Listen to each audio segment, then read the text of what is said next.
The new Contextual Toolbar in Studio is a feature that aims to streamline your workflow by bringing frequently used tools directly to your fingertips.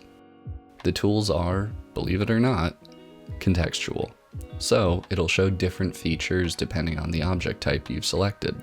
For grouped items, the toolbar allows quick access to group management tools like group and ungroup, layer position, copy and paste animations, and add to asset library. If you select an image, the toolbar provides all the usual options, as well as a crop, replace image, and remove background tool. When a text element is selected, the toolbar expands its functionalities to include hyperlink management, where you can add or edit hyperlinks directly within the text.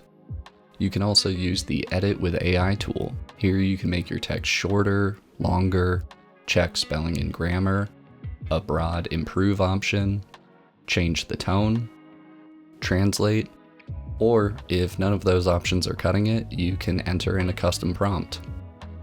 It's important to note, if the AI feature is not enabled for your account, the AI tools will not be available, but the rest of the contextual toolbar will still show up.